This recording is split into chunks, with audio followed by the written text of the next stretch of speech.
मौत जिस दिन आ गई दुनिया की हालत क्या हुई, रूह तन से उड़ गई मुर्दा की हालत क्या हुई।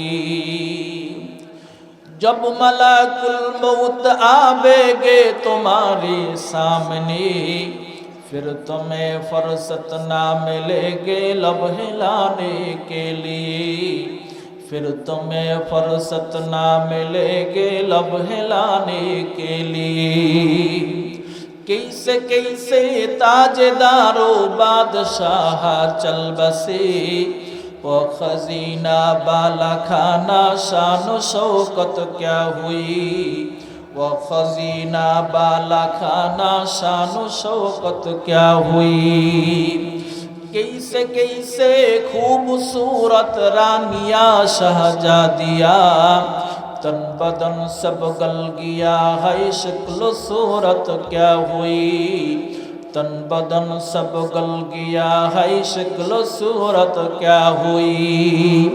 आई बेरादर जी जहानत रफ्तानास, आई बेरादर जी जहानत रफ्तानास, जाने बाइजराइल आखिर दादानास, जाने बाइजराइल आखिर दादानास। মুসলমান ভাইরা রে আমার, এই দুনিয়া থেকে যেহেতু যাওয়াই লাগবে, দুনিয়াতে আমার প্রভাব প্রতিপত্তি মান সম্মান টাকা পয়সার কোনো অভাব নাই, কিন্তু আমি যখন কবরে চলে যাব, এই সম্মান এই মান সম্মান ছেলে সন্তান টাকা পয়সা আমার কোনো কাজে লাগবে না, বরং স্বচ্ছ অন্তর নিয়ে যদি আল্লাহ পাকের সামনে দণ্ডায়মান হতে পারি, তখন আমার এই স্বচ্ছ অন্তর আল্লাহর কাছে কাজে লাগবে। আল্লাহ পাক রব্বুল আলামিন বলেন, ইয়াউমা লা ইয়ানফাউ মালু ওয়ালা বানুন, ইয়াউমা লা ইয়ানফাউ মালু ওয়ালা বানুন ইল্লা মান আতাল্লাহা বিকলবিন সালিম, ইল্লা মান আতাল্লাহা বিকলবিন সালিম। আল্লাহ পাক রব্বুল আলামিন বলেন, সেই দিন যখন কিয়ামতের ময়দান কায়েম হয়ে যাবে, সমস্ত মানুষ যখন আল্লাহর সামনে দণ্ডায়মান হবে, তাদের সমস্ত ছেলে সন্তান মাল সম্পদ কোনো কাজে লাগবে না, তবে যে সমস্ত মানুষগুলো স্বচ্ছ ফ্রেশ নির্ভেজাল আমল নিয়ে অন্তর করবে সালিম নিয়ে যেতে পারবে, আল্লাহ বলেন তারাই আল্লাহর কাছে মুক্ত হয়ে জান্নাতে চলে যাবে। এই জন্য নেক কাজ করলে আমলটা, নেক আমল করলে আমাদের অন্তর ফ্রেশ হয়। আল্লাহ বলেন, ওয়ামান আসা ফাআলাইহা, তবে যে সমস্ত মানুষগুলো গুনার কাজ করবে, গুনার শাস্তিও তাকে ভোগ করা লাগবে। ওয়ামা রাব্বুকা বিযাল্লামিল লিল আবিদ, একে পুরসিদ আজা গম কর দফরজন্দ, কে আই রৌশন গোহার পীরে খেরদমান, যে মিসর আসবু এ পীরি হাশানিদি, চেরা দরজা হে কেনানস নদীদি, বগুফত আহওয়াল মা বরকে জাহানাস, দমে পয়দা ওয়ালে গরদম নিহানাস্ত, গহে বরতা রিমে আলা নশীনম, গহে বর পুছতে পায়ে খুদ নবীনম, अगर दरवेश बरा हाले बमंदे, सरे दस्त अज दुआलम बर फसंदे। তো সাঈদ ইবনে জুবাইর বললেন, আমার দেহে যতক্ষণ পর্যন্ত প্রাণ থাকবে ততক্ষণ পর্যন্ত আমি জুলুমের বিপক্ষে লড়েই যাব। মুসলমান ভাইরা রে আমার, হাজ্জাজ বিন ইউসুফ তখন নিরুপায় হয়ে সাঈদ ইবনে জুবাইরের মতো বড় তাবেঈকে গ্রেফতার করে ফেলল। গ্রেফতার করার পরে কারাগারের মধ্যে যখন নিয়ে আসছে, রাতের বেলা হাজ্জাজ বিন ইউসুফ সাঈদ ইবনে জুবাইরের কাছে এসে বলতেছেন, সাঈদ ইবনে জুবাইর, আপনি যদি আপনার সিদ্ধান্তের উপর অটল থাকেন তাহলে আগামী কালকেই আপনাকে হত্যা করা হবে, আর যদি আপনি আমার জুলুম করার সামনে যদি বাধা না হয়ে দাঁড়ান তাহলে আমি আপনাকে মুক্ত করে দিব। হাজ্জাজ বিন ইউসুফ বলতেছে, আজকে রাতটা আপনাকে শুধুমাত্র সুযোগ দেওয়া হলো। সাঈদ ইবনে জুবাইর বলেন, না না না, মুসলমান কোনোদিন কোন জালেমের সামনে মাথা নত করতে পারে না। এই জন্য যতদিন পর্যন্ত আমার দেহের মধ্যে প্রাণ থাকবে, আমার মধ্যে যতদিন পর্যন্ত ঈমান থাকবে, ততদিন পর্যন্ত আমি জালেমের বিপক্ষে লড়ে যাব। এটা হলো আমার ঈমানি দায়িত্ব। হাজ্জাজ বিন ইউসুফ বললেন, ঠিক আছে, রাতের বেলায় সিদ্ধান্ত গ্রহণ করেন। মুসলমান ভাইরা রে আমার, সাঈদ ইবনে জুবাইর চিন্তা করলেন সকালবেলা হয়তো আমাকে হত্যা করে ফেলবে, রাত ভোর আমি একটু আল্লাহ পাক রব্বুল আলামিনের সামনে দাঁড়িয়ে যাব। কিতাবের মধ্যে আসছে হাজ্জাজ বিন ইউসুফ যখন চলে গেল, সাঈদ ইবনে জুবাইর তখন কারারক্ষী যেই লোকটা ছিল তার মাধ্যমে একটা কোরআনুল কারীম নিয়ে আসালেন। আনানোর পরে তিনি সারা রাত ভরে আল্লাহ পাকের কোরআনুল কারীম তেলাওয়াত করা শুরু করে দিলেন। সারা রাত যখন আল্লাহ পাকের কোরআন তেলাওয়াত করলেন, কারারক্ষী যেই লোকটা ছিল সে হাউমাউ করে কান্না শুরু করে দিয়েছে।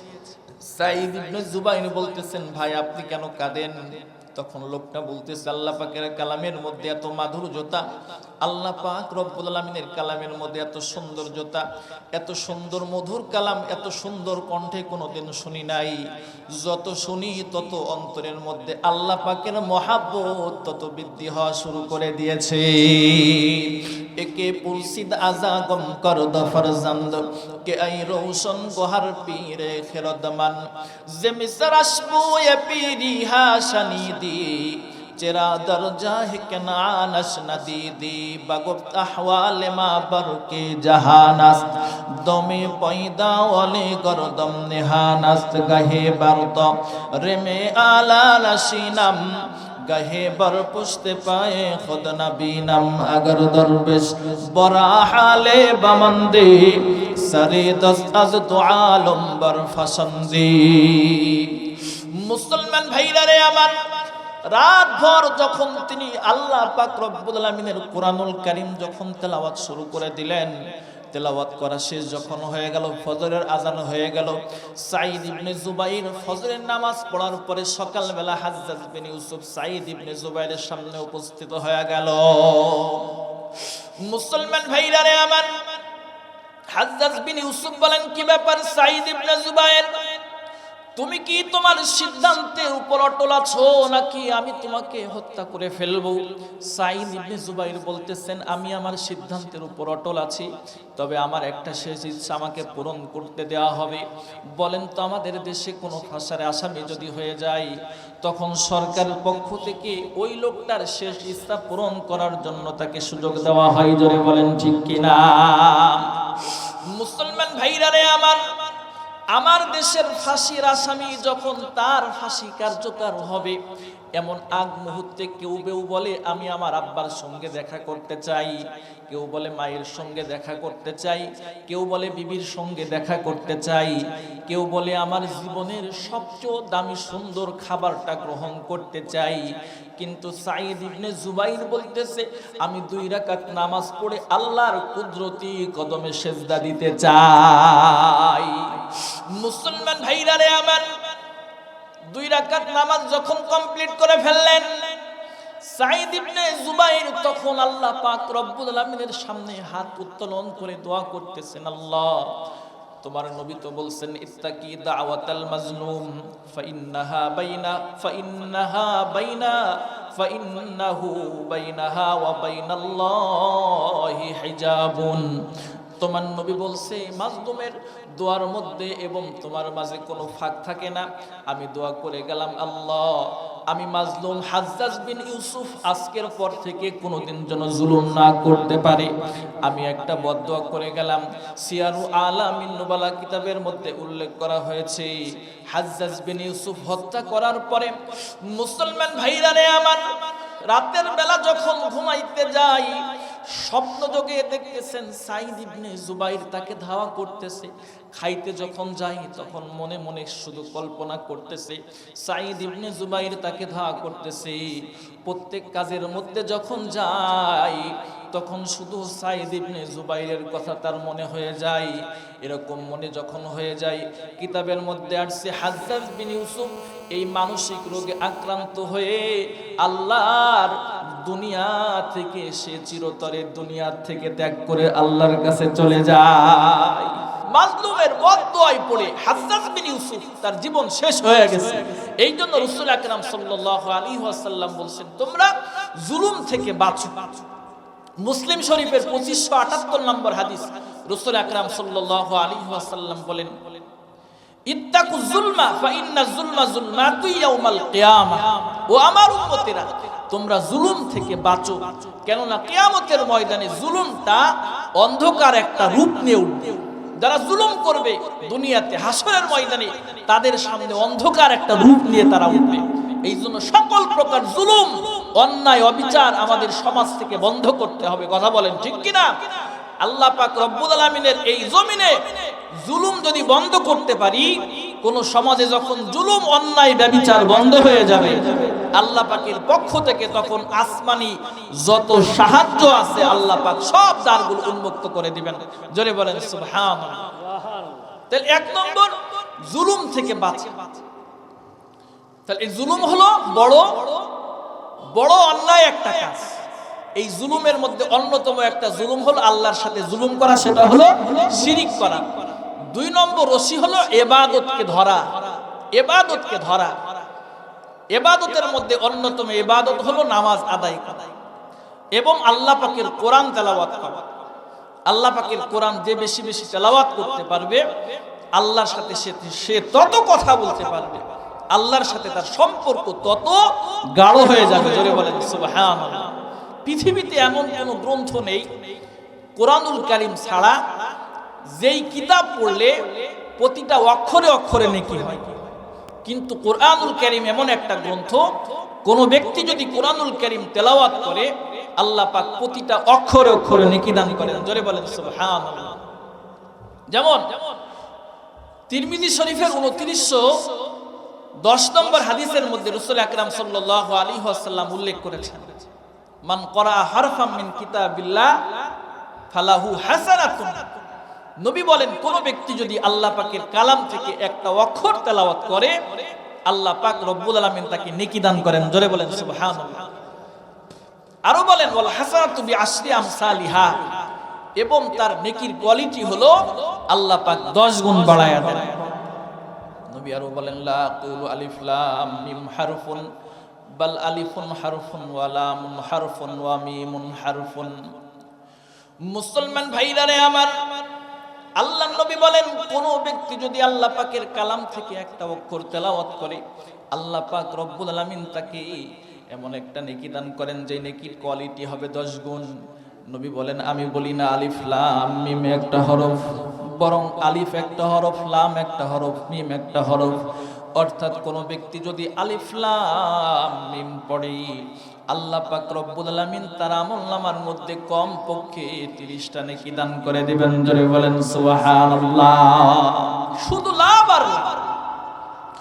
মুসলমান ভাইরা রে আমার, শুধুমাত্র এতটুকুই নয়, তিরমিজি শরীফের 2905 নম্বর হাদিসের মধ্যে রাসূল আকরাম সাল্লাল্লাহু আলাইহি ওয়াসাল্লাম আরো বলেন, মান ক্বারাআল কুরআনা ফাস্তাযহারাহু ফাহাল্লা হালালাহু ওয়া হাররামা হারামাহু আদখালাহুল্লাহু বিহিল জান্নাহ।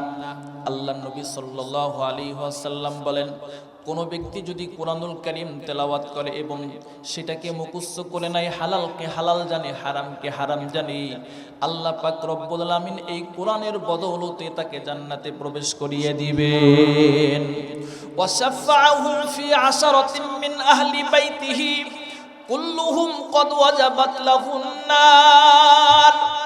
নবী বলেন, এবং তার পরিবার থেকে এমন 10 জন ব্যক্তিকে সুপারিশ করে জান্নাতে নেওয়ার পারমিশন আল্লাহ পাক রব্বুল আলামিন দান করে দিবেন। 10 জনের উপরে জাহান্নামের আগুন শিরোধার্য হয়ে গিয়েছে। এই জন্য কোরআনুল কারীমের তেলাওয়াত যদি কোনো ব্যক্তি করতে পারে, মহাব্বত করতে পারে, কোরআনুল তেলাওয়াত সন্তানকে যদি শিক্ষা দিতে পারে, শুধু লাভ আর লাভ। জোরে বলেন ঠিক কিনা? আমার দুনিয়াতে যদি কোনো ব্যক্তিকে যদি লন্ডনের বা আমেরিকার ফ্রি 10টা ভিসা দেওয়া হয়, সে অত্যন্ত খুশি হয়ে যাবে। তার চেয়েও খুশি আর কেউ থাকতে পারে না। ঠিক কোনো ব্যক্তি যদি দুনিয়া থেকে এমন লন্ডনের আমেরিকার ফ্রি ভিসা যদি পাওয়ার পরে যদি এতটা খুশি হয়ে যায়, আল্লাহ পাক রব্বুল আলামিন যেই সময় জান্নাতের ফ্রি ভিসা আত্মীয় স্বজনকে লাগিয়ে জান্নাতে নেওয়ার পারমিশন আল্লাহ দান করে দিবেন, ওই সময় ওই হাফেজে কোরআন এবং হাফেজে কোরআনের আব্বার চেয়েও বড় আনন্দিত আর কেউ হইতে পারে না। জোরে বলেন ঠিক কিনা? শুধু কি তাই, আরো বলেন নবীজি সাল্লাল্লাহু আলাইহি ওয়াসাল্লাম মুসলিম শরীফের 804 নম্বর হাদিসের মধ্যে নবীজি বলেন, ইকরাউল কুরআনা ফাইন্নাহু ইয়াতি ইয়াউমাল কিয়ামাতি শাফিয়ান লি আসহাবি। মুসলমান ভাইরা রে আমার, নবীজি সাল্লাল্লাহু আলাইহি ওয়াসাল্লাম বলেন, আমার উম্মতেরা তোমরা কুরআনুল কারীম তেলাওয়াত করো, কেননা কুরআনুল কারীম তেলাওয়াত করা নিজ পাঠকের জন্য আল্লাহ পাক রব্বুল আলামিনের কাছে সুপারিশ করবেন। দুনিয়াতে কোনো ব্যক্তি প্রাইম মিনিস্টার যদি আমাদের দেশে আসে, আসার পরে সাধারণ কোনো মানুষের পক্ষে যদি সুপারিশ করে, সাধারণ কোনো মানুষকে যদি বলে এই লোকটা আমার দলের লোকে আমার কাছাকাছি আসবে থাকবে, মুসলমান ভাইরা রে আমার, দুনিয়ার একটা সামান্য ব্যক্তিকে যদি প্রাইম মিনিস্টার যদি তার পক্ষে সুপারিশ করে বলে লোকটা আমার দলের লোক, বলেন তো দুনিয়ার কোনো প্রশাসনের বাহিনী যদি সে কোনো অন্যায় করে, সামান্য অন্যায় করে, তার সামনে ওরকম নজর দিয়ে কথা বলার দুঃসাহস পর্যন্ত দেখাবে না? জোরে বলেন ঠিক কিনা? ওই যেহেতু প্রাইম মিনিস্টারের সুপারিশ তার পক্ষে আছে, দুনিয়ার একটা সামান্য প্রাইম মিনিস্টারের সুপারিশ থাকার কারণে যদি এত ফ্যাসিলিটি সে লাভ করতে পারে, আল্লাহ পাক রব্বুল আলামিনের কোরআন যার পক্ষে সুপারিশ করবে, আল্লাহ পাক রব্বুল আলামিন তাকে সুপারিশ গ্রহণ করে জান্নাতে পৌঁছায় দিবেন। জোরে বলেন সুবহানাল্লাহ। মুসলমান ভাইরা রে আমার, নবীজি আরো বলেন, মান ক্বরাআল কুরআন ওয়া আমিলা বিমা ফীহি উলবিসা ওয়ালিদাহু তাজান ইয়াউমাল কিয়ামাহ। নবী বলেন, যে ব্যক্তি কুরআনুল কারীম পড়লো এবং তদ অনুযায়ী আমল করলো, আল্লাহ পাক রব্বুল আলামিন এই সাহিবুল কোরআনের পিতামাতাকে হাসরের ময়দানে নূরের টুপি পরিয়ে আল্লাহ হাসর করবেন। ওয়াদাউহু আহসানু মিন দাউইশ শামসি ফি বুয়ুতিকুম। নবী বলেন, সেই টুপির আলোটা হবে সূর্যের আলোর চেয়েও অনেক সুন্দর। জোরে বলেন সুবহানাল্লাহ।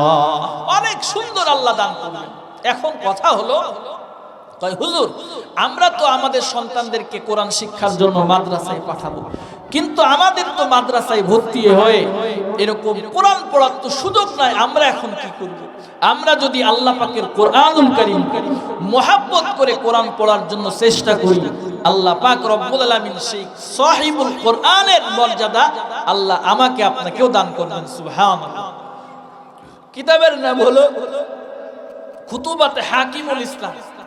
এই কিতাবের মধ্যে উল্লেখ করা হয়েছে, তদানীন্তন সময়ে ভারতবর্ষে ছোট্ট একটা ঝুপড়ি গ্রাম ছিল, যেই গ্রামে উন্নত মানের কোনো রাস্তা ছিল না, উন্নত মানের কোনো প্রতিষ্ঠান ছিল না, উন্নত মানের কোনো মসজিদ ছিল না যেখানে জুমার নামাজ হয়, বরং পাঞ্জেগানা নামাজের জন্য একটা শুধু মক্তব ছিল, এবং জুমার নামাজ পড়ার জন্য এলাকার লোক বাহিরের কোনো এক মসজিদে তারা রওনা করত। এই গ্রামে একজন মূর্খ মানুষের মৃত্যু হয়ে গেছে। এলাকার মানুষ সবাই চিন্তিত হয়ে গেল। মুসলমান ভাইরা রে আমার, এই গ্রামের মানুষ এতটা মূর্খ ছিল, সুন্দর করে জানাজার নামাজ পড়াইতে হবে এমন লোক পর্যন্ত তাদের মধ্যে নাই। এক পর্যায়ে সমস্ত মানুষ চিন্তায় পড়ে গেল, কি ব্যাপার, কি করা যায়, আমরা এই লাশটাকে জানাজা ছাড়াই দাফন করে ফেলবো। তখন এলাকার মানুষ বলল, না না না, সুন্দর করে আমরা গোসল কমপ্লিট করানোর পরে কাফনের মধ্যে প্যাকিং করার পরে রাস্তার পাশে অপেক্ষায় থাকবো, বহিরাগত কোনো জাননেওয়ালা মানুষ যদি আমাদের পাশ দিয়ে অতিক্রম করে আমরা তার মাধ্যমে জানাজার নামাজ কমপ্লিট করাবো, তখন তাকে কবরস্থ করে দিব। এই জন্য সমস্ত মানুষ লোকটাকে সুন্দর করে গোসল করায় ফেলল। কাফনের মধ্যে আবৃত করার পরে রাস্তার পাশে যখন অপেক্ষায় আছে, এমন সময় দেখতেছে সাইকেল চালিয়ে একজন মধ্যবয়স্ক মানুষ সেই রাস্তা দিয়ে অতিক্রম করতেছে। এলাকার মানুষগুলো তাকে দাঁড় করিয়েছে, দাঁড় করিয়ে বলতেছেন, হযরত, আপনাকে দেখলে মনে হয় আপনি দিন শরীয়তের সম্পর্কে অনেক কিছু জানেন। মুসলমান ভাইরা রে আমার, লোকটা বলেন, কি ব্যাপার, কি হয়েছে, খুলে বলো। লোকেরা বলতেছে, আমাদের মধ্যে একজন ব্যক্তির মৃত্যু হয়ে গেছে, এই লোকটার জানাজার নামাজ সুন্দর করে পড়াইতে হবে, এমন লোক আমাদের মাঝে নাই। এই জন্য আপনি যদি জানাজার নামাজ পড়াইতে পারেন তাহলে পড়িয়ে দিলে ভালো হয়। লোকটা বলতেছে, আমার অফিসের সময় হয়ে গেছে, আমার হাতে এ পরিমাণ সময় নাই যে সময় নিয়ে আমি জানাজার নামাজ পড়ায়া দিব। এলাকার মানুষ নাসুর বান্দা, এক পর্যায়ে যখন নাসুর বান্দার মতো যখন ধরেছে, লোকটা তখন জানাজার নামাজ পড়ায়া দিয়েছে। জানাজার নামাজ যখন কমপ্লিট হয়ে যায়, এলাকার মানুষ তখন বলতেছেন, হযরত, আপনি যেহেতু জানাজার নামাজ পড়ায়া দিলেন, মেহেরবানি করে কবরের মধ্যে নেমে কবরস্থ আপনি করে এখান থেকে যাবেন। লোকটা কবরস্থ করার জন্য যখন কবরের মধ্যে নামছে, কবরস্থ করার পরে যখন অফিসের মধ্যে চলে যায়, যাওয়ার পরে দেখতেছে তার সমস্ত আইডি কার্ডগুলো কোথায় যেন পড়ে গেছে, সে আর মনে করতে পারে না। লোকটা এক পর্যায়ে বাড়ির মধ্যে চলে গেল। যাওয়ার পরে সব জায়গায় খোঁজাখুঁজি করার পরে যখন কোথাও পাই না, এক পর্যায়ে তখন তার চিন্তা স্থির হলো, সমস্ত পেপারসগুলো হয়তো বা কাগজগুলো হয়তো বা কবরের মধ্যে পড়ে গেছে। তখন তিনি এলাকার মানুষের কাছে আসলেন, আসার পরে বলতেছেন, আমার কাগজগুলো হয়তো কবরের মধ্যে পড়ে গেছে, আপনারা যদি অনুমতি দেন আমি কবরটা খনন করে আমার সমস্ত কাগজগুলো উত্তোলন করে আবার সুন্দর করে কবরটাকে আমি ঢেকে দিব। মুসলমান ভাইরা রে আমার, এলাকার মানুষ বলেন, কি ব্যাপার, কি হয়েছে, সুন্দর করে বলেন, বুঝলাম না। লোকটা যখন তার সমস্ত ডিটেলস বৃত্তান্ত যখন বললেন, লোকেরা বলতেছেন, আপনি যেহেতু কবরস্থ করেছেন, আপনি যেহেতু কবরস্থ করে চলে গেছেন, এখন যদি কবর খনন করা লাগে তাহলে খনন করেন, আমাদের পক্ষ থেকে কোনো আপত্তি নাই। লোকটা তখন কোদাল দিয়ে যখন কবর খনন করে খাপাসিগুলো যখন সরিয়ে ফেলেছে, কিছুক্ষণ আগে যেই লোকটাকে শায়িত অবস্থায় রাখছিল, এখন দেখে সেই লোকটার বুক পর্যন্ত আল্লাহ পাক রব্বুল আলামিন বিভিন্ন রং বেরঙের ফুল দ্বারা আল্লাহ সুস্বাগত জানিয়ে দিয়েছে। মুসলমান ভাইরা রে আমার, শুধুমাত্র ফুল নয়, আল্লাহ রাব্বুল আলামিন কবরের মধ্য থেকে এমন সুন্দর খুশবু ঘ্রাণ বের করে দিলেন, এলাকার তামাম দুনিয়ার যত এলাকার ওই পাশে যত, আল্লাহ পাক রব্বুল আলামিন বলেন, ইন্নাস সালাতা তানহা আনিল ফাহশাই ওয়াল মুনকার। মুসলমান ভাইরা রে আমার, আল্লাহ রাব্বুল আলামিন বলেন, নামাজ এমন একটা ইবাদত, যে ইবাদত করলে আল্লাহ পাক রব্বুল আলামিন বান্দাকে সমস্ত অশ্লীল কাজ থেকে আল্লাহ পাক রব্বুল আলামিন হেফাজত করবেন। এই জন্য আমরা প্রত্যেকটা মানুষ যদি নামাজি হয়ে যাই, আল্লাহ পাকের দ্বীন ইসলামকে মজবুতির সঙ্গে ধরার জন্য যদি অন্যতম ইবাদত নামাজটাকে গ্রহণ করতে পারি, আল্লাহ পাক রব্বুল আলামিন আমাদেরকে আল্লাহ পাকের পক্ষ থেকে শান্তির ফয়সালা আল্লাহ করে দিবেন। জোরে বলেন সুবহানাল্লাহ। মুসলমান ভাইরা রে আমার, তদানীন্তন সময়ে খলিফাতুল মুসলিমিন হযরতে ওমর ফারুক রাদিয়াল্লাহু তাআলা আনহুর জামানায় একজন নতুন মানুষ ইহুদি ধর্ম থেকে মুসলমান হওয়ার পরে রাস্তা দিয়ে যখন একা একা হেঁটে হেঁটে যায়, এখনো পর্যন্ত এক ওয়াক্ত নামাজ পড়ে নাই। এখনো যেহেতু এক ওয়াক্ত নামাজ পড়ে নাই, তখন এই লোকটা চিন্তা করলো, আমি সামনের দিকে হেঁটে হেঁটে চলে যাই। হেঁটে হেঁটে যাওয়ার পরে দেখতেছে পদ্মাবৃত অবস্থায় একটা মহিলা তার সামনে দাঁড়িয়ে আছে। মহিলার চাহনি দেখে লোকটার অত্যন্ত ভালো লেগে গিয়েছে। নতুন মুসলমান হয়েছে, এক ওয়াক্ত নামাজ এখনো পর্যন্ত পড়ে নাই। মুসলমান ভাইরা রে আমার, মহিলার কাছে যে বলতেছেন, ওয়াল্লাহি কদ রাগিবতু ফিকি, আল্লাহর কসম আমি তো তোমার মধ্যে ঢুকে গেছি, তোমার মহাব্বতে আমি পড়ে গেছি। আমি তোমাকে পেতে চাই। মহিলা বলতেছেন, যুবক তুমি কোত্থেকে আসছো? যুবক তখন বলে, আমি এইমাত্র সদ্য মুসলমান হয়ে রাস্তা দিয়ে যাচ্ছি, সর্বপ্রথম তোমার সঙ্গে দেখা। মহিলা বলতেছেন, যুবক আমাকে তোমাকে পেতে হলে একটা শর্ত তোমাকে কিন্তু মানা লাগবে। মুসলমান ভাইরা রে আমার, মুরব্বীরা একটা কথা বলে, প্রেম মানে না জাত পূজাত, খুদা মানে না পান্তা ভাত, ঘুম মানে না ভাঙ্গা খাট। যুবক এবার মহিলাকে বলতেছেন, মহিলা তোমার যত শর্ত আছে সমস্ত শর্ত আমি মেনে নিব, বলো। মহিলা তখন বলতেছে, তোমাকে একটা শর্ত লাগায় দিলাম, আজকে থেকে নিয়ে 40 দিন পর্যন্ত খলিফাতুল মুসলিমিন হযরতে ওমর ফারুক রাদিয়াল্লাহু তাআলা আনহুর পিছনে জামাতের সঙ্গে শুরু থেকে শেষ পর্যন্ত তুমি নামাজ আদায় করবে। 40 দিনের মাঝখানে আমার সঙ্গে দেখা করতে পারবা না। আগের জামানার মানুষের কাছে মোবাইল ছিল না, ফেসবুক ছিল না, ইন্টারনেট ছিল না, টুইটার ছিল না, এই সমস্ত যোগাযোগের কোনো মাধ্যম ছিল না, মেসেঞ্জার ছিল না, ইমো ছিল না, হোয়াটসঅ্যাপ ছিল না। তখন মহিলা বলতেছেন, যুবক 40 দিন পরে তোমার প্রস্তাব নিয়ে আসবে, আমার শর্ত যদি তুমি পূরণ করে যদি 40 দিন পরে আমার কাছে আসো, তাহলে তোমার সমস্ত শর্তগুলো আমি পূরণ করে নেব। তখন যুবক এবারে নামাজ পড়তে মসজিদের সামনের কাতারে যায়, কিন্তু মনের মধ্যে চাহাত থাকে মহিলাকে আপন করে নিবে। একদিন 2 দিন নামাজ পড়ে, নামাজের বদৌলতে আল্লাহ রাব্বুল আলামিন তখন তার অন্তরের মধ্যে থেকে সমস্ত খারাপ কাজের চাহাতগুলো আল্লাহ পাক রব্বুল আলামিন সরিয়ে দিয়েছেন। এখন নামাজ পড়ে আল্লাহ পাককে রাজি খুশি করার জন্য। আগে নামাজ পড়তো মহিলাকে পাওয়ার জন্য, কিন্তু যখন নামাজে অভ্যস্ত হয়ে গেছে, আল্লাহ পাক রব্বুল আলামিন অন্তরের মধ্যে আল্লাহর ভালোবাসা মজবুত করে দিয়েছেন। সুবহানাল্লাহ।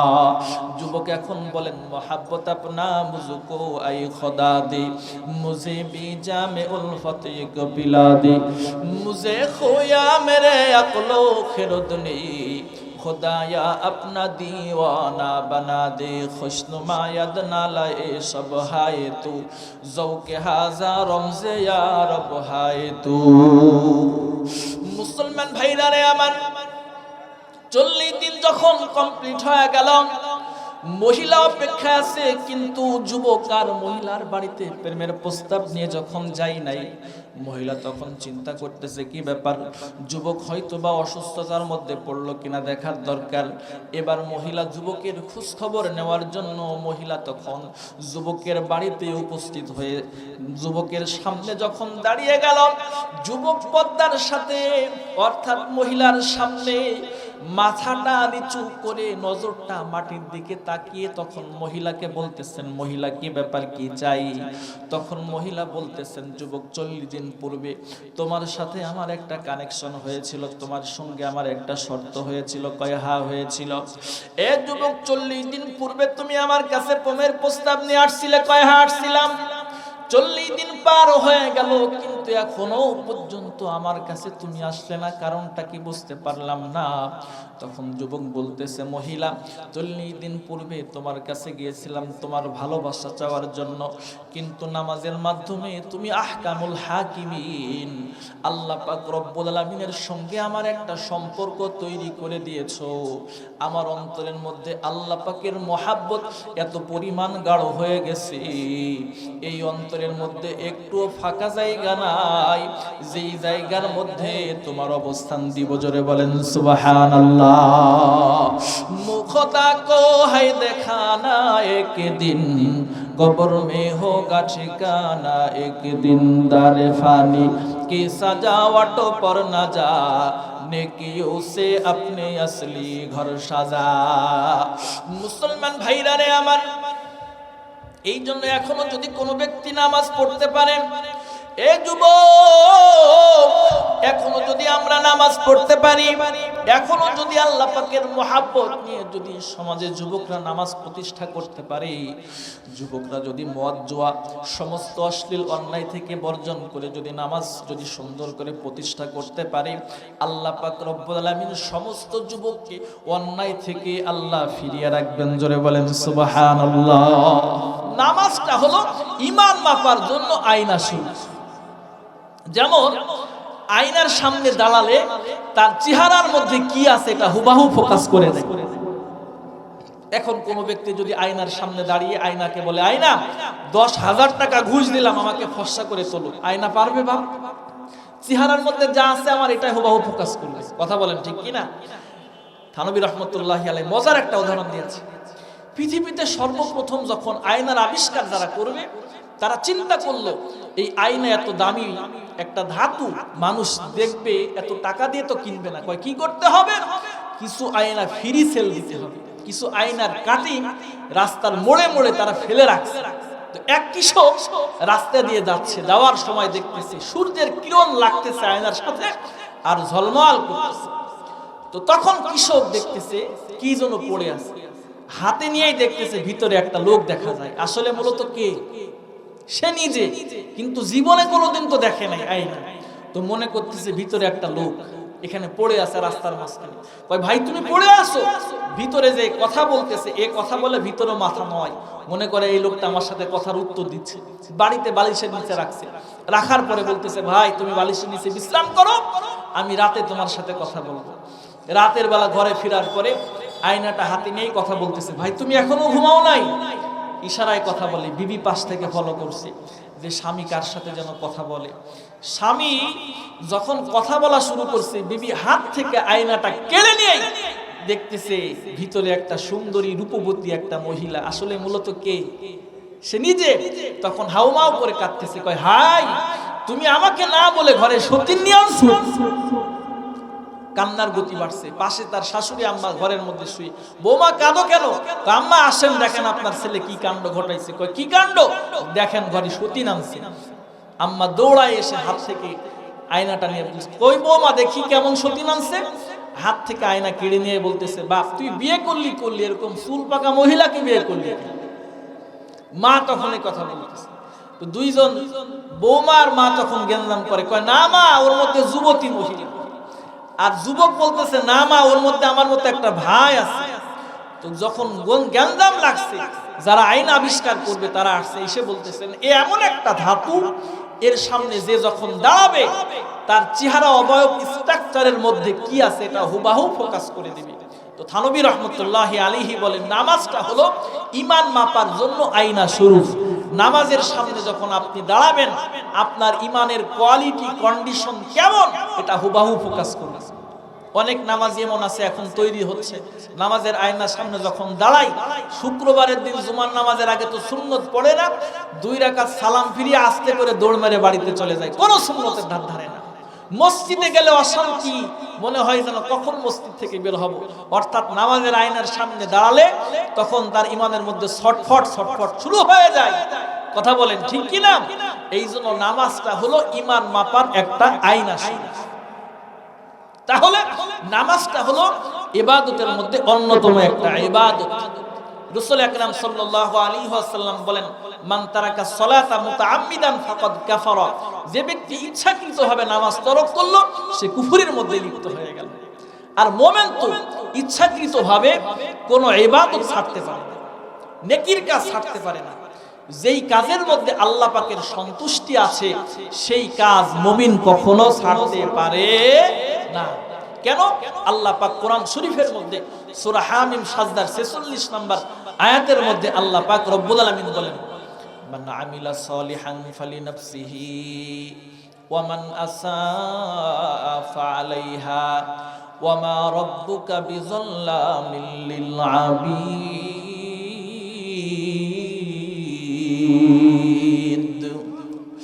মুসলমান ভাইরা রে আমার, দুনিয়াতে কোনো মানুষ যদি 10 তলা বিল্ডিং বানায়, পাইলিং করে 20 তলা বিল্ডিং যদি তৈরি করে, মৃত্যুবরণ করার পরে যখন সে চলে যায়, বলেন তো সমস্ত বিল্ডিং বানা খালা সব দেখে কিন্তু রিক্ত হস্তে তাকে কবরে চলে যাওয়া লাগে। জোরে বলেন ঠিক কিনা? কিন্তু আল্লাহ পাক রব্বুল আলামিন বলেন, কোন বান্দা বান্দি যদি নেকির কাজ করে, আল্লাহ পাক রব্বুল আলামিন তাকে দান করে দেয় এবং তার সঙ্গী সেই নেকির কাজটা থাকে, কবরে যায়, হাসরে যায়, মিজান ফুল সিরাতে সব জায়গায় তার সঙ্গী হয়ে যায়। জোরে বলেন সুবহানাল্লাহ। তাহলে নেকির কাজ আল্লাহ পাক যেই কাজে খুশি হয় এই কাজ বান্দা কখনো ছাড়তে পারে না। জোরে বলেন ঠিক কিনা?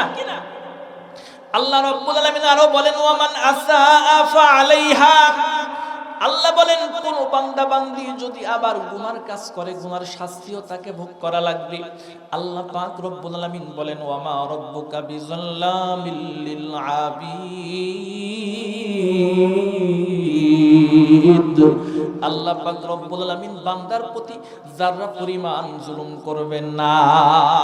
নেকির কাজ ছোট হলেও আমাদের করতে হবে। ইখলাস যদি ভালো হয়, আল্লাহ পাকের সান্নিধ্য অর্জন করার জন্য হয়, আল্লাহ পাক ছোট্ট একটা আমলের কারণেও আল্লাহ মাফ করতে পারেন। জোরে বলেন সুবহানাল্লাহ। কিতাবের নাম হলো সিয়ারু আলামিন নুবালা। এই কিতাবের মধ্যে উল্লেখ আছে তদানীন্তন সময়ে একজন বুজুর্গ লোক ছিল, নাম ছিল আব্দুল্লাহ ইবনে মুবারক। কি নাম ছিল? আব্দুল্লাহ ইবনে মুবারক।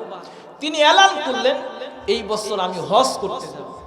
এত বড় একজন মুহাদ্দিস, এত বড় একজন ফকিহ, এত বড় একজন আবেদ, তিনি হজ করতে যাবেন এবং হজের মুআল্লিম তিনি হবেন। সারা এলাকার মধ্যে যখন মানুষের কানে কানে যখন পৌঁছে গেল, বিভিন্ন প্রান্ত থেকে হজ করার জন্য তারা রওনা হন।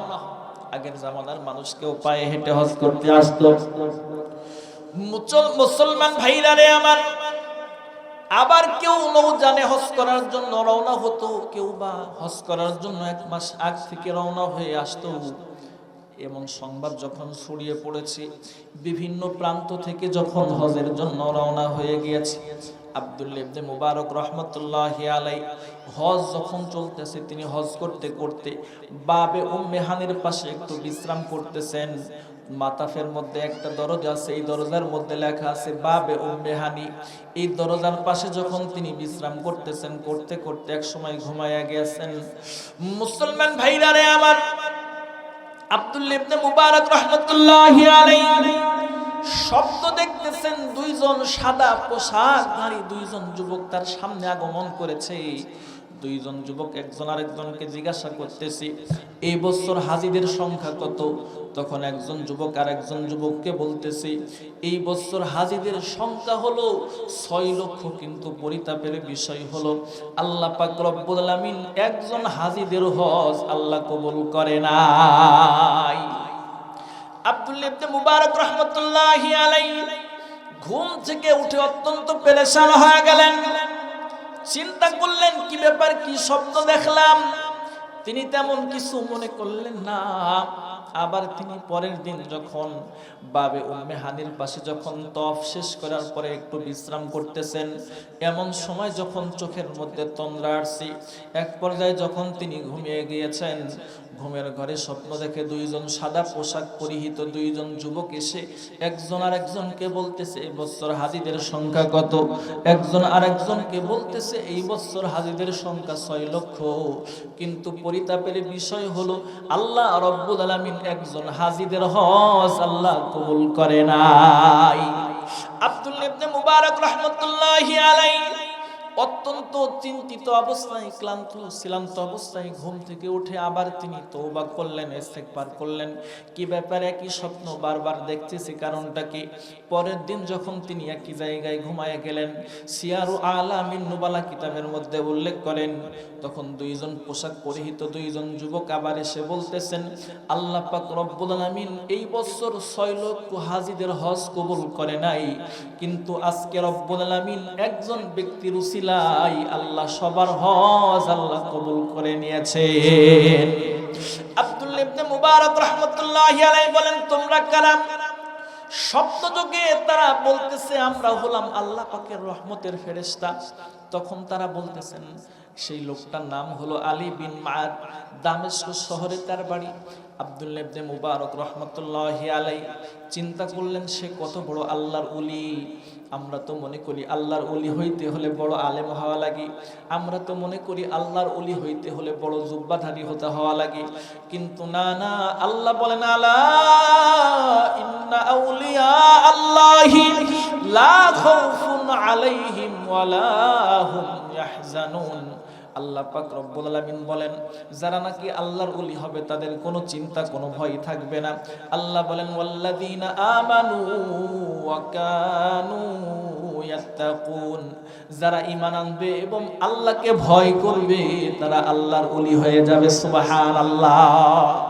মুসলমান ভাইরা রে আমার, আব্দুল্লাহ ইবনে মুবারক রাহমাতুল্লাহি আলাইহি হজ যখন কমপ্লিট করে সমস্ত মানুষের কাছ থেকে বিদায় নিয়ে তিনি দামেস্ক শহরের মধ্যে যখন রওনা হয়ে গেলেন, আল্লাহর একজন ওলির সঙ্গে তিনি সাক্ষাৎ করবেন। কি এমন আমল করেছে যে গোপন আমলের কারণে আল্লাহ পাক রব্বুল আলামিন তার উসিলায় 6 লক্ষ হাজীদের হজ আল্লাহ রব্বুল আলামিন কবুল করে নিয়েছে। আব্দুল্লাহ ইবনে মুবারক চলে গেলেন, খুঁজতেছেন কিন্তু এলাকার মানুষ কোনো সন্ধান দিতে পারে না, এমন তো আল্লাহর ওলি নাই। মুসলমান ভাইরা রে আমার, এক পর্যায়ে একজন লোক বলতেছেন, হুজুর আপনি যেই লোকটাকে খুঁজতেছেন এত বড় আল্লাহর ওলি আমরা তো চিনি না, তবে সামনে একটা বাজার আছে, এই বাজারের মধ্যে একটা বটবৃক্ষ আছে, এই বটবৃক্ষের নিচে একজন জুতা পালিশের কাজ করে, নাম হলো আলী বিন মাদ। মুখের মধ্যে বড় দাড়ি আছে, মাথার মধ্যে টুপি আছে, গায়ে লম্বা জামা, লোকটার নাম হলো আলী বিন মাদ, তার সঙ্গে সাক্ষাৎ করতে পারেন। আব্দুল্লাহ ইবনে মুবারক রাহমাতুল্লাহি আলাইহি লোকটার কাছে যে যখন সালাম বিনিময় করলেন, বলতেছেন আমার নাম আব্দুল্লাহ ইবনে মুবারক, তোমার নাম কি? কয় আমার নাম আলী বিন মাদ। মুসলমান ভাইরা রে আমার, আলী বিন মাদ বলতেছেন আপনি কি সেই আব্দুল্লাহ ইবনে মুবারক যিনি প্রখ্যাত বড় মুহাদ্দিস? কয় হ্যাঁ আমি সেই আব্দুল্লাহ ইবনে মুবারক। তখন আলী বিন মাদ আব্দুল্লাহ ইবনে মুবারকের সঙ্গে মুআনাকা করলেন, করার পরে তখন আব্দুল্লাহ ইবনে মুবারক বলতেছেন, ভাই আলী কি এমন গোপন আমল করেছো বলো, যে আমলের কারণে আল্লাহ রাব্বুল আলামিন তোমার উসিলায় গোটা 6 লক্ষ হাজীদের হজ আল্লাহ কবুল করে নিয়েছে। সুবহানাল্লাহ। আলী বিন মাদ বলেন, না না না, এমন কোন আমল করি নাই যে আমলের বদৌলতে আল্লাহ পাক রব্বুল আলামিন আমাকে এত ফ্যাসিলিটি দান করবেন। তখন আলী বিন মাদ যখন এই কথা বললেন, আব্দুল্লাহ ইবনে মুবারক তখন নাসল বান্দার মতো যখন ধরছেন, তখন আলী বিন মাদ বলে, আমার মনে পড়ে ছোট্ট একটা আমল আমি করছি, এটার বিনিময় হইতে পারে। কি এমন আমল করেছো বলো ভাই আলী? আব্দুল্লাহ ইবনে মুবারক যখন জিজ্ঞাসা করলেন, আলী বিন করি मोहब्बत अपना मुझको ऐ खुदा दी, मुझे भी जामे उल्फत एक पिला दी, ना अमेरिका ना लंदन से हो उल्फत, हमें आशिक काबा कर खुदाया, बुजुर्गी की नहीं हमको जरूरत, गुलाम अपना बना हमको खुदाया। मुसलमान भाईरा रे আমার, আলী বিন মাদ বলতেছেন, হুজুর আমার অর্থ থেকে কিছু অংশ আমি যখন জমা করি আল্লাহর ঘর দেখতে যাব, নফল হজের নিয়ত করলাম। আমার একজন প্রতিবেশী নাম হলো আব্দুর রহমান, 1 সপ্তাহ আগে ইন্তেকাল করেছে, তার 3টা সন্তান আছে, মাদ্রাসায় পড়ে। আমি যখন হজ করার নিয়ত করলাম, বিবি তখন বলতেছেন, স্বামী আপনি তো হজে চলে যাবেন, আমাদের প্রতিবেশী আব্দুর রহমান সে দুনিয়া থেকে চলে গেছে, তার 3টা সন্তান রেখে গেছে, হজের মুহূর্তে যাওয়ার আগে তাদের খোঁজ খবর নিয়ে যান, তাদের কাছ থেকে দোয়া নিয়ে যান, এবং দেখা যায় তাদের বাড়ি থেকে গোশতের ঘ্রাণ আসতেছে, সেখান থেকে কয়েক টুকরা গোশত আমার জন্য নিয়ে আসে। হুজুর আমি তখন একটা বাটি নিয়ে আমি তখন আব্দুর রহমানের বাড়ির সামনে সালাম বিনিময় করলাম। ছোট্ট ছোট্ট সন্তানগুলো আমার সামনে চলে আসছে, যাদের মধ্যে যখন কোনো ধুলা লাগলে চাঁদ যেমন অপরিষ্কার লাগে, ছোট্ট সন্তানের চেহারার মধ্যে ক্ষুধার ছাপের কারণে চেহারাগুলো মলিন হয়ে গেছে, অত্যন্ত ক্ষুধার কারণে চেহারাগুলো কেমন হয়ে গিয়েছে। তখন আমি বললাম, বাবা আমি তো হজ করার জন্য রওনা হয়ে গিয়েছি, তোমার মার কাছ থেকে দোয়া নিয়ে আসো এবং বলো তোমাদের চাচা আলী বিন মাদ এবছর নফল হজ করার জন্য রওনা হয়ে গিয়েছে। তখন এই কথা যখন বলছি, তোমাদের বাড়িতে গোশতের ঘ্রাণ আসতেছে, বাবা তোমার চাচি কয়েক টুকরো গোশত দেওয়ার জন্য আমাকে বলছে, সেখান থেকে কয়েক টুকরো গোশত নিয়ে আস। তখন বাটিটা নিয়ে মায়ের কাছে গিয়ে বলতেছেন, মা কয়েক টুকরো গোশত আমাকে আমার চাচার জন্য দিয়ে দেন। মুসলমান ভাইরা রে আমার, আব্দুর রহমানের বিবি তখন বাহিরে আসছে, এসে বলতেছেন, ভাই আলী জীবনে কোনোদিন কোনো মানুষকে খালি হাতে ফেরত পাঠাই নাই, কিন্তু আজকে আমাকে ফেরত পাঠানো লাগতেছে। এই গোশত খাওয়া আমাদের জন্য হালাল, কিন্তু আপনার জন্য খাওয়া সম্পূর্ণ হারাম। আলী বিন মাদ বলতেছেন, কি ব্যাপার, একই হুকুম সবার জন্য সমান, আমাদের জন্য হারাম কিন্তু আপনার জন্য হালাল হবে, কারণটা কি, বিষয়টা বুঝতে পারলাম না। তখন আলী কে বলতেছেন, ভাই শোনেন, সন্তানগুলো ক্ষুধার যন্ত্রণা যখন সহ্য করতে পারতেছিল না, আপনার ভাই মৃত্যুবরণ করার পরে সমস্ত খাবার যখন শেষ হয়ে গিয়েছে, তখন মরা গাধার গোশতগুলো মরুভূমির অন্ধকারে আমি কেটে কেটে নিয়ে রান্না করছি। এই মরা গাধার গোশত আমরা যেহেতু নিরুপায় হয়ে গেছি, আমাদের জন্য জীবন বাঁচানোর জন্য খাওয়া আল্লাহ বৈধতা দান করেছেন।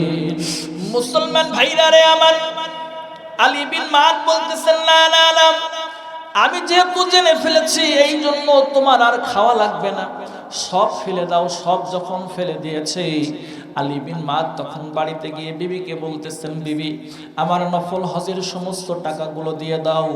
নফল হজের সমস্ত টাকাগুলো নিয়ে আব্দুর রহমানের ছেলে সন্তান বিবিদের জন্য বাজার সদাই পোশাক সব ক্রয় করে যখন দিয়ে আসছে, তখন আব্দুর রহমানের সন্তানগুলো খুশি হয়ে দোয়া করে, আল্লাহ,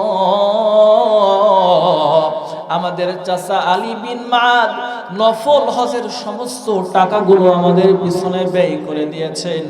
ওগো আল্লাহ, এটা কবুল করে আমার চাচার হজ কবুল করে নাও, এবং আমার চাচার উসিলায় যত মানুষ আসবে সবার হজকে আল্লাহ তুমি কবুল করে নিও।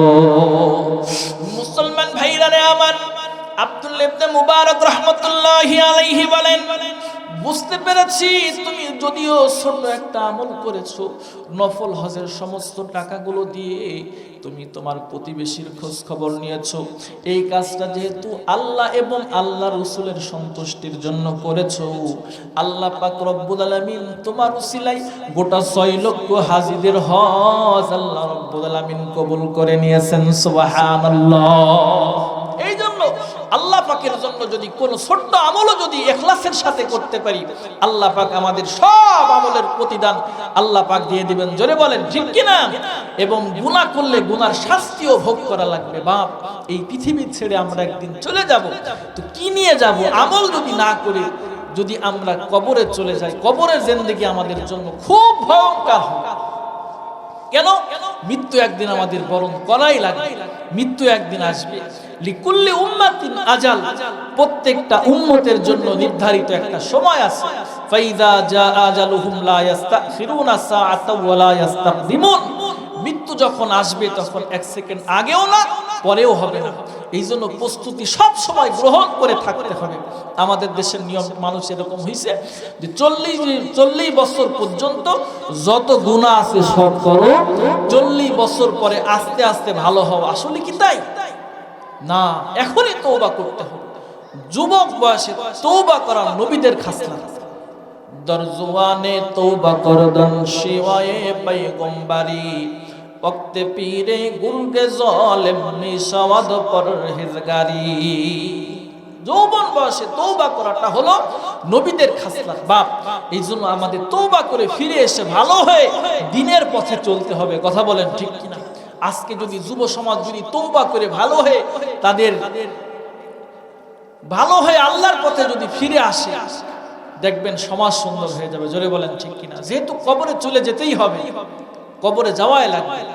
मौत जिस दिन आ गई दुनिया की हालत क्या हुई, रूह तन से उड़ गई मुर्दा की हालत क्या हुई। जब मलाकुल मौत आवेगे तुम्हारे सामने, फिर तुम्हें फुर्सत ना मिलेगे लब हिलाने के लिए, फिर तुम्हें फुर्सत ना मिलेगे लब हिलाने के लिए। कैसे कैसे ताजदारो बादशाह चल बसे, वो खजीना बाला खाना शान शौकत क्या हुई, वो खजीना बाला खाना शान शौकत क्या हुई। कैसे कैसे खूबसूरत रानिया शहजादिया तन बदन सब गल गया है शक्ल सूरत क्या हुई तन बदन सब गल गया है शक्ल सूरत क्या हुई आई बेरादर जी जहानत रफ्तानास आई बेरादर जी जहानत रफ्तानास जाने बाइजराइल आखिर दादानास जाने बाइजराइल आखिर दादानास मुसलमान भाईरा रे আমার এই দুনিয়া থেকে যেহেতু যাওয়াই লাগবে দুনিয়াতে আমার প্রভাব প্রতিপত্তি মান সম্মান টাকা পয়সার কোনো অভাব নাই কিন্তু আমি যখন কবরে চলে যাব এই সম্মান এই মান সম্মান ছেলে সন্তান টাকা পয়সা আমার কোনো কাজে লাগবে না বরং স্বচ্ছ অন্তর নিয়ে যদি আল্লাহ পাকের সামনে দণ্ডায়মান হতে পারি তখন আমার এই স্বচ্ছ অন্তর আল্লাহর কাছে কাজে লাগবে আল্লাহ পাক রব্বুল আলামিন বলেন ইয়াউমা লা ইয়ানফাউ মালু ওয়ালা বানুন ইয়াউমা লা ইয়ানফাউ মালু ওয়ালা বানুন ইল্লা মান আতাল্লাহা বিকলবিন সালিম ইল্লা মান আতাল্লাহা বিকলবিন সালিম আল্লাহ পাক রব্বুল আলামিন বলেন সেই দিন যখন কিয়ামতের ময়দান কায়েম হয়ে যাবে সমস্ত মানুষ যখন আল্লাহর সামনে দণ্ডায়মান হবে তাদের সমস্ত ছেলে সন্তান মাল সম্পদ কোনো কাজে লাগবে না তবে যে সমস্ত মানুষগুলো স্বচ্ছ ফ্রেশ নির্ভেজাল আমল নিয়ে অন্তর করবে সালিম নিয়ে যেতে পারবে আল্লাহ বলেন তারাই আল্লাহর কাছে মুক্ত হয়ে জান্নাতে চলে যাবে এই জন্য নেক কাজ করলে আমলটা নেক আমল করলে আমাদের অন্তর ফ্রেশ হয় আল্লাহ বলেন ওয়ামান আসা ফাআলাইহা তবে যে সমস্ত মানুষগুলো গুনার কাজ করবে গুনার শাস্তিও তাকে ভোগ করা লাগবে ওয়ামা রাব্বুকা বিযাল্লামিল লিল আবিদ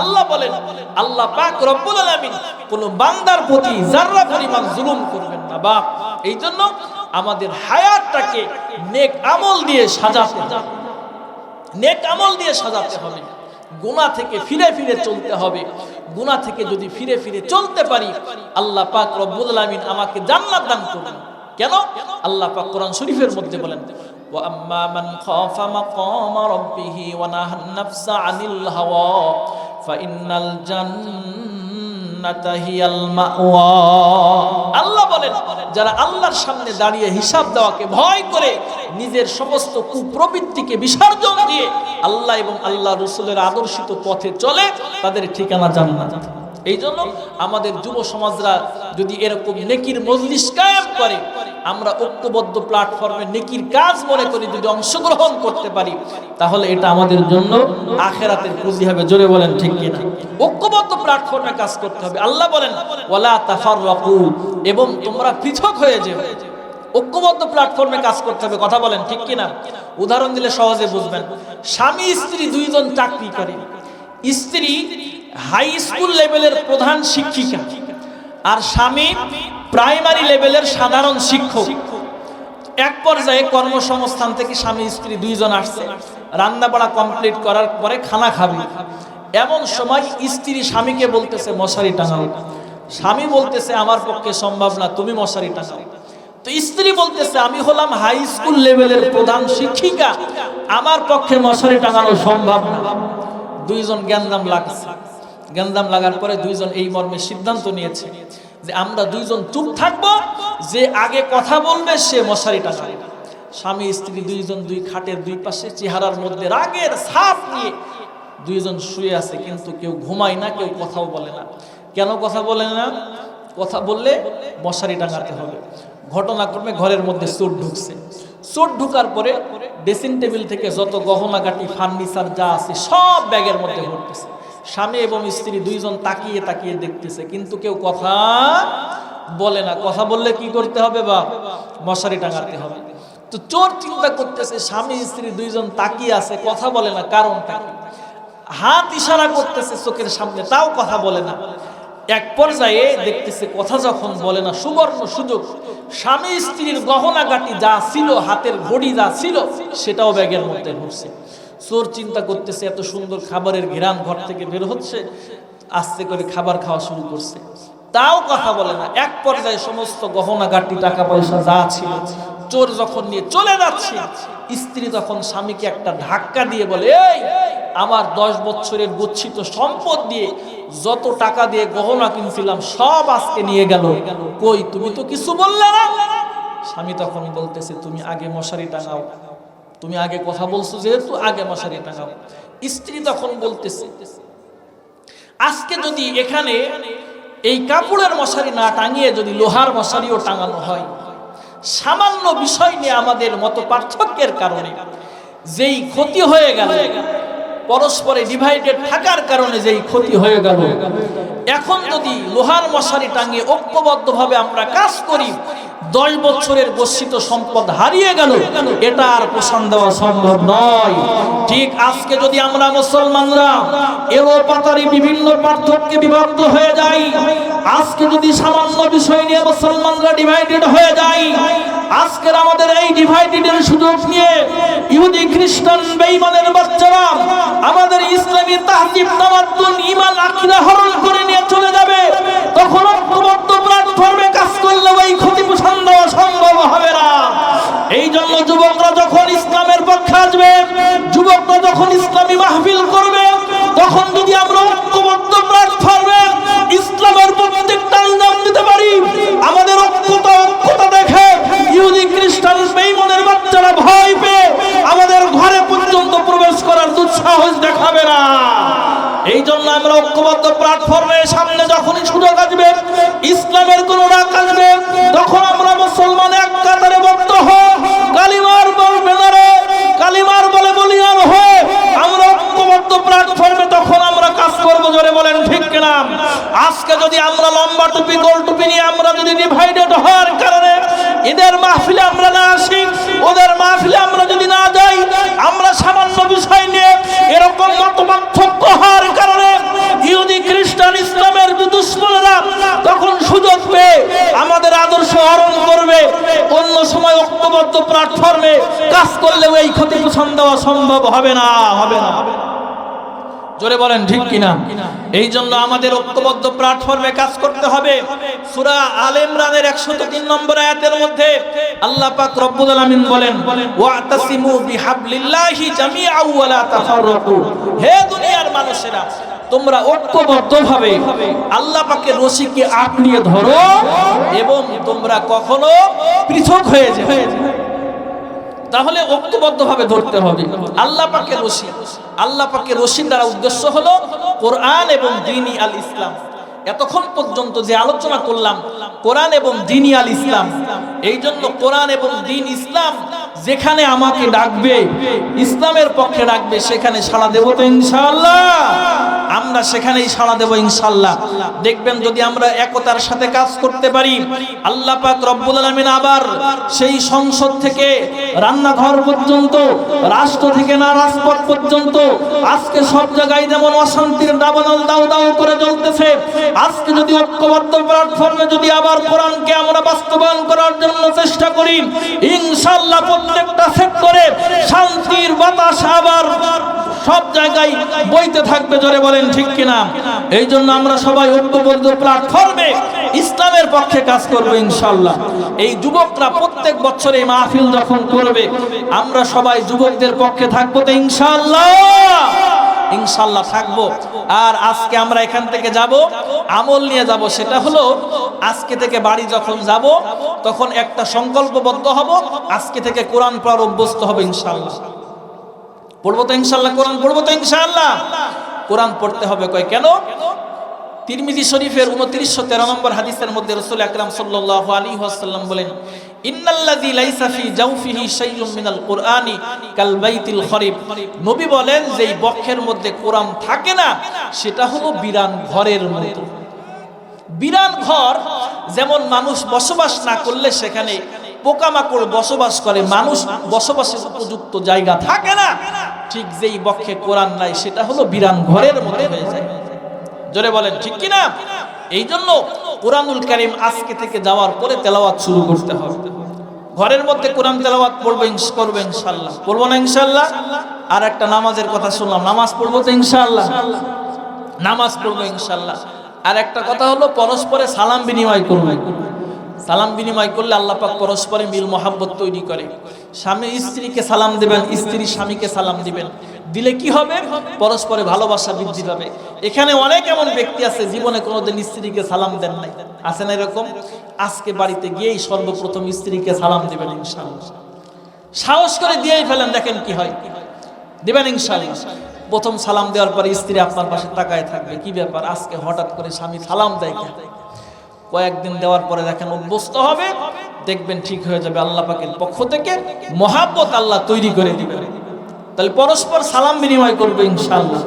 আর একটা আমল শিখায়া যায়, রাসূল আকরাম সাল্লাল্লাহু আলাইহি ওয়াসাল্লাম বলেন, বুখারী শরীফের 6224 নম্বর হাদিস, নবীজি সাল্লাল্লাহু আলাইহি ওয়াসাল্লাম বলেন, মান ক্বালা সুবহানাল্লাহি ওয়া বিহামদিহি ফি ইয়াউমিন মিয়াতা মাররাতিন হুদ্দাত খাতায়াহু ওয়া ইন কানা মিসলা যাবাদিল বাহর। নবী বলেন, কোন ব্যক্তি যদি দিনে রাতে 24 ঘন্টার মধ্যে সুবহানাল্লাহি ওয়া বিহামদিহি 100 বার পাঠ করে, আল্লাহ পাক তার জীবনের সমস্ত গুনাহ মাফ করে দিবেন। সুবহানাল্লাহ। ওয়া ইন কানা মিসলা যাবাদিল বাহর, যদিও তার গুনাহটা সমুদ্রের ফেনা পরিমাণ হয়, আল্লাহ তাও মাফ করে দিবেন। জোরে বলেন সুবহানাল্লাহ। এই যে আজকের মাহফিল থেকে একটা আমল নিয়ে যাব, সেটা হলো সুবহানাল্লাহি ওয়া বিহামদিহি। মৃত্যু যতদিন পর্যন্ত না আসবে ততদিন পর্যন্ত ইনশাআল্লাহ 100 বার করে পড়া শুরু করবে ইনশাআল্লাহ। পড়বো তো ইনশাআল্লাহ? ইনশাআল্লাহ 100 বার করে পড়বে ইনশাআল্লাহ। আর হলো পরস্পরে আমরা কখনো কেউ কারোর উপর জুলুম করব না ইনশাআল্লাহ। তাহলে আল্লাহ পাকে রশি ধরতে হবে 5টা জিনিসের মাধ্যমে। 1 নম্বর ঈমান, 2 নম্বর আমল, আমল সম্পর্কে অনেক কথা শুনলাম। 3 নম্বর মুআমালাত, 4 নম্বর মুআশারাত, লেনদেন ব্যবহার আচরণ সুন্দর করা। 5 নম্বর হলো আখলাক, আখলাক সুন্দর করা।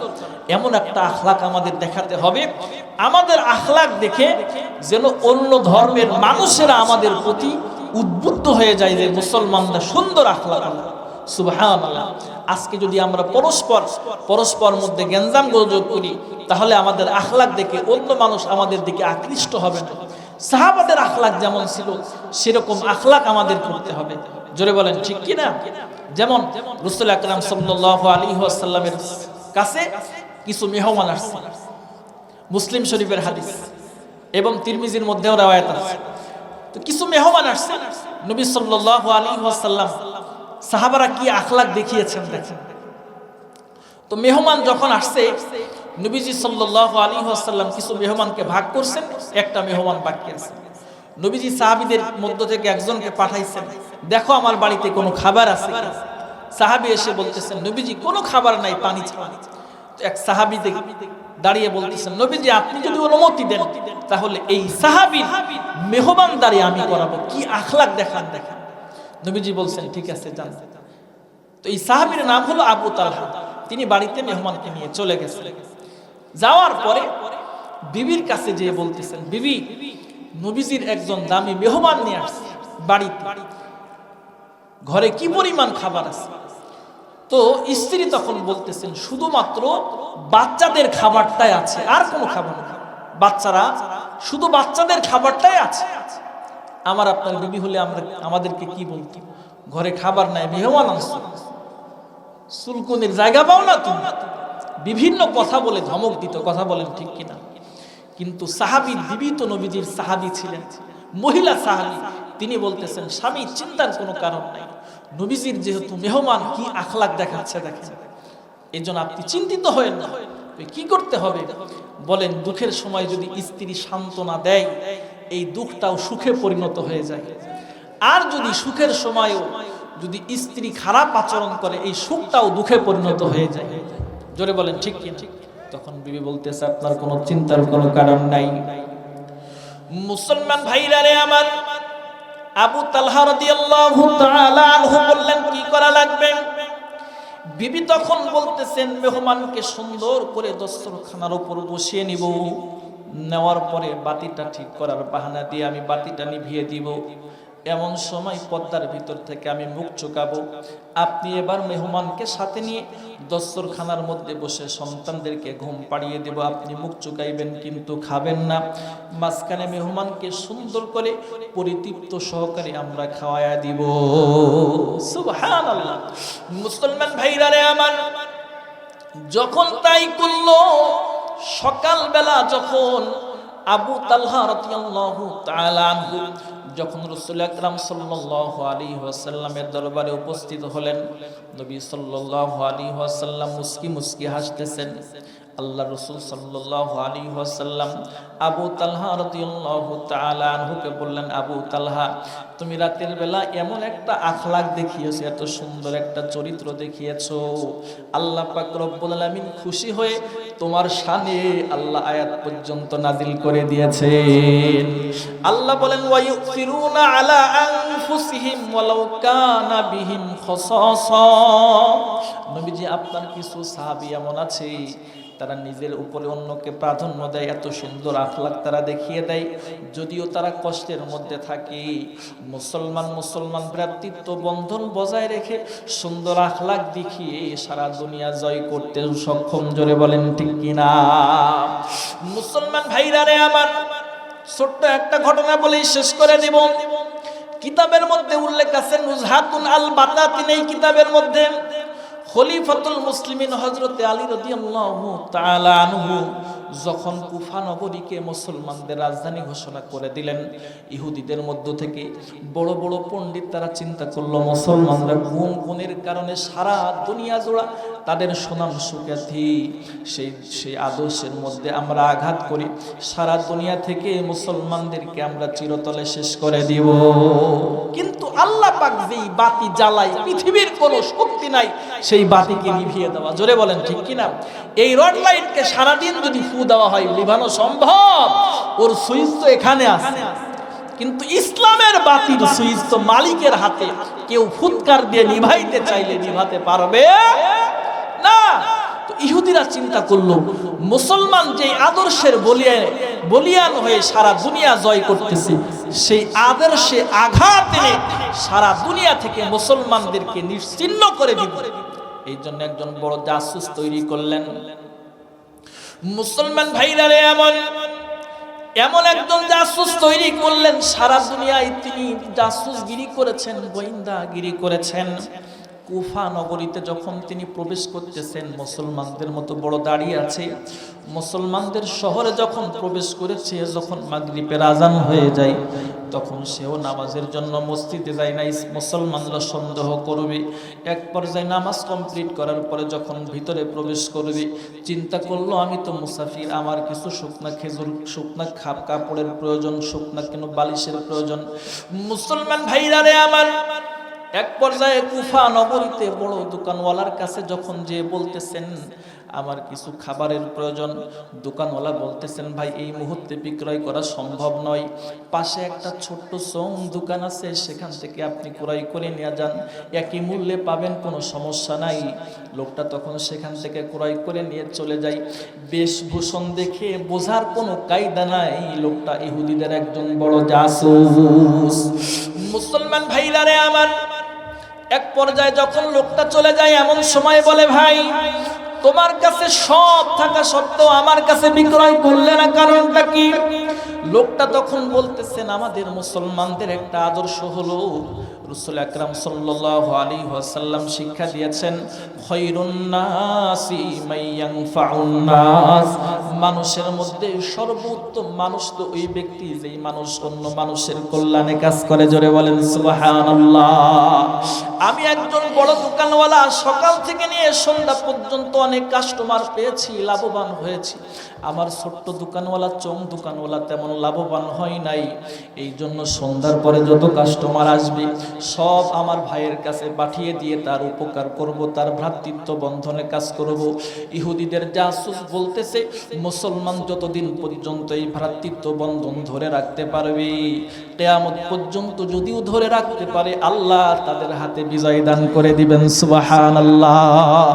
ইহুদিদের জাসুস বলেন, আমার পরিচয় ওপেন করে দিলাম, আমি একজন ইহুদিদের জাসুস, তোমাদের আদর্শ দেখে আমি এই মুহূর্তে কালিমা পড়ে মুসলমান হয়ে গেলাম। এই জন্য মুসলমান যদি ঐক্যবদ্ধ প্ল্যাটফর্মে পরস্পরের আখলাক দেখিয়ে যদি দিনের প্রত্যেকটা কাজ আঞ্জাম দিতে পারি, আল্লাহ পাক রব্বুল আলামিন আবারও মুসলমানদের সেই হারানো ঐতিহ্য ফিরিয়ে দিবেন। সুবহানাল্লাহ।